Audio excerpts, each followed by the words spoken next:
Hey everybody, it's tough. So it's been a lot of minutes since I last gave a tuffpad update, but I've been working on these um, pretty steadily for a number of weeks slash months. Big updates. I think the biggest update, and I've got a list here off to the side so I don't get lost and ramble. But I'll just go through these as quick as I can. The biggest update since the last video is now this keypad is backlit. Previously, and I'll show my test bench tuffpad. So this is one I just finished for a customer. This is mine that I use. That's like my prototype that I play with. It's got one indicator LED, right there, and that's the only light on this device. On this, there's no indicator LED there. Just the entire keypad's backlit, and I'll plug it up and show you. All right, it's gonna go. Oop, there we go. And it breathes a little bit. I have got more fade rainbow breathing logic to implement, but I just did a basic boot up, and I have the profile color that it lands on configured to match the color of the body, and that's configurable in the software. But the idea was, I had a request from a customer to be able to use this easily at night and to be able to see the keycaps, what they are, and that required quite a bit. So just so you see, this is my old PCB for the keypad. Everything was through hole, and nothing on the bottom, and I had to place everything and solder everything myself. So these are just spots for diodes, because this is a non-ghosting keypad with a matrix, and then this is the matrix solder points. And this is the new PCB. I had to completely redesign the thing. It's the same dimensions, physical dimensions, but I have the PCB fab now placing SMD parts. There's an LED resistor per color channel, and then there's new solder points for the RGB and power supply, and then I'm doing just very basic power supply with transistors, so we won't burn out the Raspberry Pi Pico, but we get access to the full 500-ish milliamps on the USB supply. So that was, and all the diodes are on the bottom. So this is more expensive, obviously, a good deal more expensive, but it saves me a ton of labor, and I can order them in bulk, and it saves time. There's just a lot less soldering I have to do. Constructing the LED harness and the wiring for the old style it was more work than it should have been. And this just looks better. So this is one big change. Obviously, complete redesign. I had to remodel the keycaps in the CAD software so that I could add these legends to the top. And I swear, man, this was not expected, but designing this circuit was a challenge for me. Designing keycaps such that they print well and they let light through, the light that I want through, without bleeding everywhere, and not just blinding you, was by far way more challenging. So I think I've talked about this a little bit, but now I'm doing this thing where I print these inserts for keycaps that are clear PETG, so like these attachments are stronger, but it diffuses light and lets light through specifically. And you can see I've got let's see if I can get this in my hand just so you see. I printed so many keycaps to try to get this right. I've got this pile in my hand right here. I'm collecting. Hold on. Let me just collect all these so I can show you how many keycaps I printed in the last couple weeks. All of these. Yep. All these. This is a failed set. My first try was to put the letter in the middle. I had a set where I put it in the front. Hold on, let me get another handful because I have a whole other handful. That's one. And then I've got this whole other handful over here.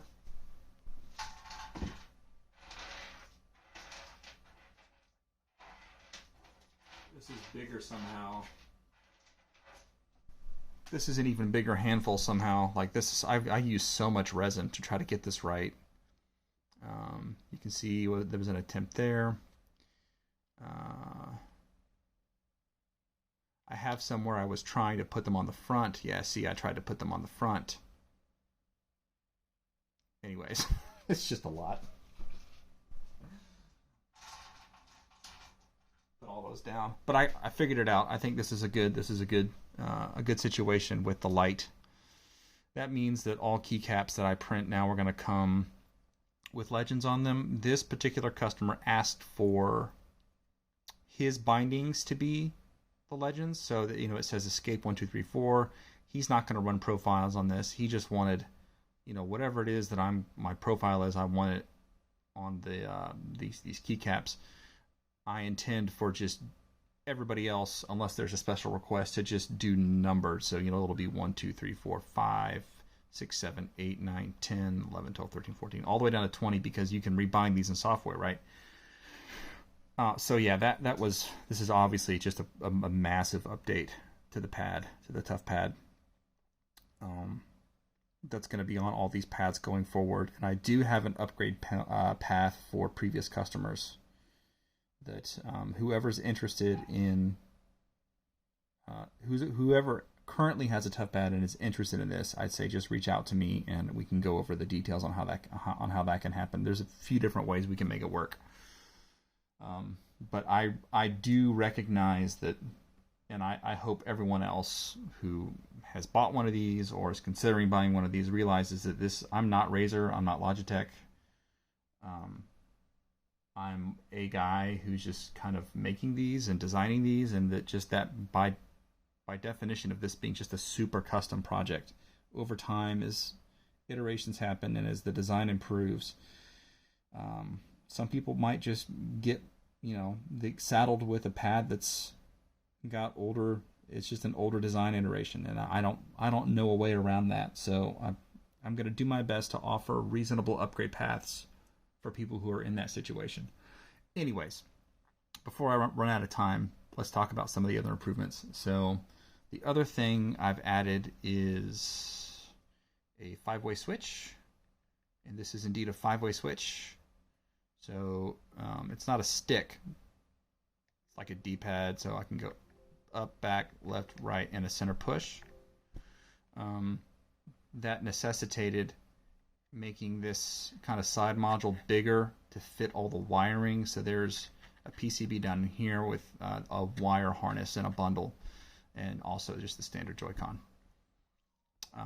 I've had a few people ask for this, and I've been hesitant for a while, mostly because I was limited by the number of wires. But now that I'm on HDMI, I've got so much more headroom in terms of available wiring.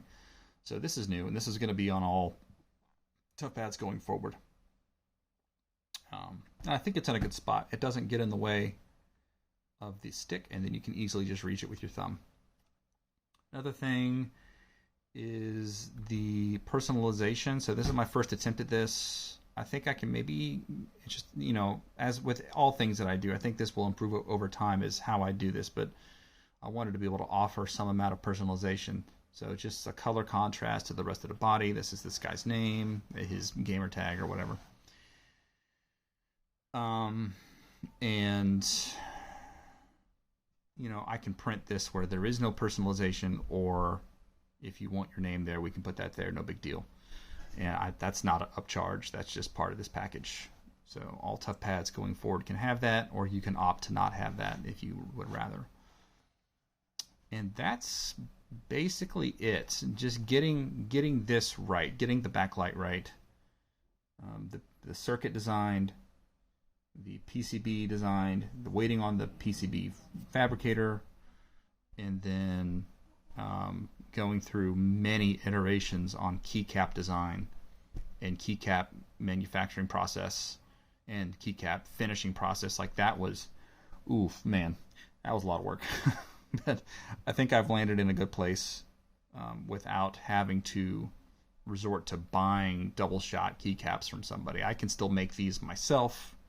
They look pretty good. They're functional.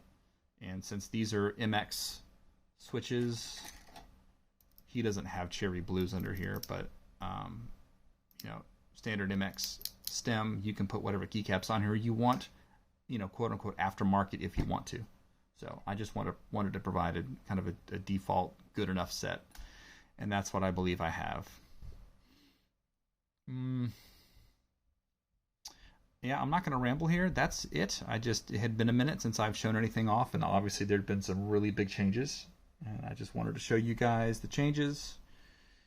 And you can see where this project is at now, after some months of radio silence. I think the last thing I showed was the HDMI upgrade, I think. Anyways, that's what's going on. And just slowly over time, this thing is improving and changing and getting better and better and better. Yeah, let me know what you think. Thanks for watching. Thanks for your input. Thanks for your feedback. And I'll catch you later. Bye.